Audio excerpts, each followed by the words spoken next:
अनुभूति स्वरूप में न प्रति समय चलने वाली ज्ञान की पर्याय, यह है लक्षण जिसका, ऐसा अनुभूति स्वरूप भगवान आत्मा।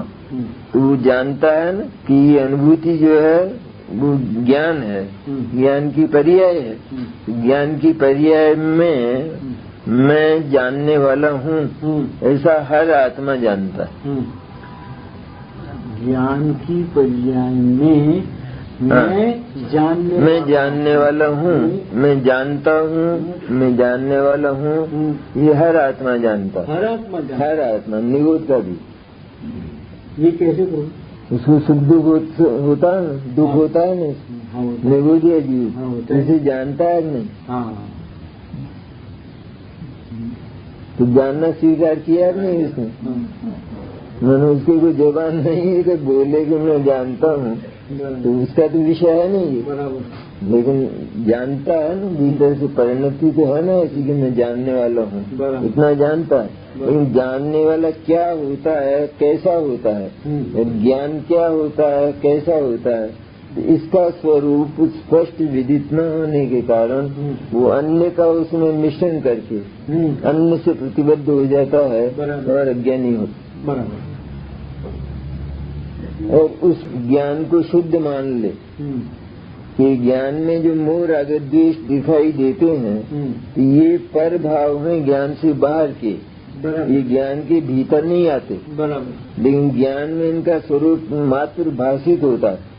अज्ञानी जो है उस भाषित होने वाले मोह राग द्वेष के स्वरूप से ज्ञान को अर्थात आत्मा को मोही रागी द्वेषी मान लेता है। ये प्रारंभ है, प्रारंभ एकदम आत्मानुभूति का। कैसे प्रारंभ होती है? जो मोह राग द्वेष से जो घबराया हुआ हो, उसको आचार्य थपकी देते हैं एकदम सुख की।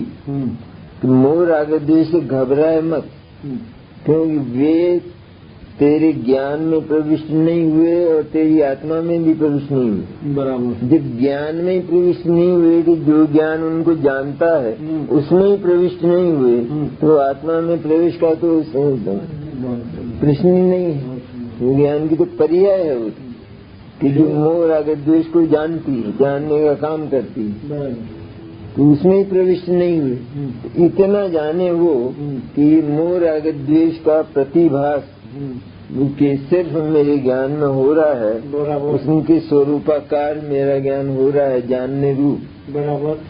मैं मोह राग द्वेष के स्वरूप को मात्र जानता हूँ। मोह राग द्वेष मेरे स्वरूप में कभी, मेरे ज्ञान में, मेरे ज्ञान की पर्याय में कभी नहीं आते। इस तरह मेरे ज्ञान की पर्याय अर्थात ये अनुभूति, शुद्धात्मा अनुभूति नहीं, ये जो चलने वाली पर्याय है उसका नाम ज्ञान अर्थात अनुभूति। ज्ञान का दूसरा नाम अनुभूति। बहुत सुंदर। तो वो जो अनुभूति है वो शुद्ध है। तो ऐसा जानते ही मैं शुद्ध हूँ, ज्ञान स्वरूप हूँ, इस तरह शुद्ध आत्मा का अनुभव हो जाता है। और आबाल दुबाल सबके अनुभव में आया या नहीं? तुम मैं जानने वाला हूँ, इतना तो सब जानते हैं।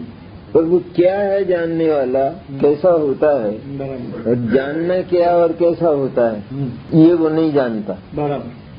तो अन्य के साथ प्रतिबद्ध हो जाता है। मैं अकेला निरालंब हूँ, और जानना अर्थात तीन लोग तीन कार्य, इतना जो अनंत है उसको भी एक समय में जान लेना, ऐसा मेरा शक्ति, ऐसा मेरा स्वभाव है। ऐसा जाने तो मोह राग द्वेष को उपयोग के साथ, ज्ञान के साथ मिलावट नहीं करता, अथवा आत्मा के साथ मिलावट नहीं करता।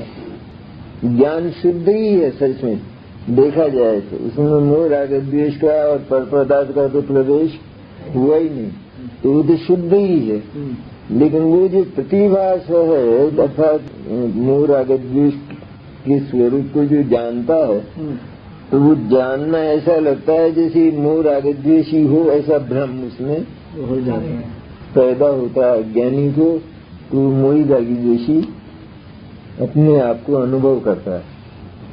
ज्ञान मोही रागी द्वेषी हुआ नहीं, मोह राग द्वेष वो ज्ञान की पर्याय के बाहर ही रहे, लेकिन इनका प्रतिभास अर्थात इनके स्वरूप का जानना, क्योंकि इधर मोह राग द्वेष और ये ज्ञान,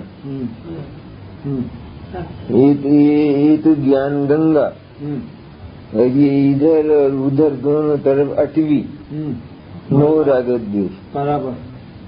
तो वो जो चल रहा है ज्ञान गंगा की पगडंडी पर, तो उसको ही अटवी ज्ञात होती है कि नहीं? होती है। तो इसी तरह ये जो पैरल समानांतर चलने वाले मोह राग द्वेष ज्ञान की समानांतर चलने वाले, तो वो ज्ञान में भासमान होते हैं। अज्ञानी को भ्रम के कारण ऐसा लगता है, जैसे तोते को लगता है कि मुझे नल्ली ने वो जो लकड़ी का एक बनाव है इसने मुझे पकड़ लिया। बंदर को भ्रम हो जाता है। इससे अनेक है। हाथी को भ्रम हो जाता है स्फटिक की शिला पर। स्फटिक की शिला के सामने जब हाथी होता है उसको दूसरा हाथी दिखाई देता है, तो उसको भ्रम होता है कि ये कोई दूसरा हाथी मुझे मारने आ रहा है। तो टकराता है स्फटिक की शिला से और खून खच्चर होकर मर जाता है। ये स्थिति आत्मा की, ये स्थिति मोह राग द्वेष से टकराता है, वो आए ही नहीं है। आत्मा द्रव्य गुण पर्याय स्वरूप है केवल, बराबर। पर्याय मैंने ज्ञान स्वरूप, बराबर। और तो दूसरे इसकी पर्याय है नहीं। तो इतना ही है आत्मा की, उससे बाहर सब अनात्मा है। ये मोह राग द्वेष अनात्मा है। अनात्मा को जान सके इतनी इसकी योग्यता है, इतनी इसकी शक्ति है, स्वभाव पर्याय का भी, तो उनको जान लेता है। तो जानने में ठीक वैसा का वैसा होता है। राग का जैसा स्वरूप है ठीक वैसा का वैसा ज्ञान में भाषित होता है, तो मान लेता है कि मैं रागी मोही और देशी हूँ। मैंने प्रतिभास से शुरू हो गए तो तुरंत ही बात बन जाती है। तुरंत वो तो ज्ञान है, ज्ञानी है और कुछ नहीं है। मेरे ज्ञान में किसी का प्रवेश होता ही नहीं, ऐसा जान ले। तो ज्ञान शुद्ध, ज्ञान स्वच्छ था। पहले स्वच्छ में प्रतिभास होता था, लेकिन इसको भ्रम के कारण मोह राग द्वेष लगता था। और अब जो इसने जाना कि मोह राग द्वेष तो न्यारे ही है, और मैं मात्र सिर्फ जानन स्वभाव वाला हूँ, इसलिए जानने में आ जाते हैं। मुझे जानना भी नहीं, लेकिन ये जानने में आ जाते हैं। तो जानने में आ जाते हैं, तो ये जो जानने में आते हैं तो इनका स्वरूप जैसा जानने में आता है, तो मोह राग द्वेष नहीं पर वो ज्ञान है, और ज्ञान है अर्थात मैं ही हूँ। इनसे क्यों टकराऊं मैं? मेरे अपने से टकराऊं? मैंने स्फटिक की शिला से सिर फोड़ूं? नहीं तो अनुभूति हो जाती है, मैंने शुद्ध अनुभूति हो जाती है। ये जो अनुभूति है ये वास्तविक नहीं। बराबर। ये वास्तविक नहीं। अरे आबाल गुबाल सबके अनुभव में आ गया नहीं कि मैं जानने वाला हूँ, बस इतना इसका नाम आबाल गुबाल सबके अनुभव में सदा सर्वत्र सदैव। और जो समांतर पटरी पे चलने वाला राग मोह राग द्वेष का जो प्रतिभा से वो भी जानन भाव रूप है ना? जानन भाव रूप, हाँ जानन भाव ज्ञान है ना? ज्ञान है, ज्ञान है। प्रतिभास में नहीं ज्ञान, बस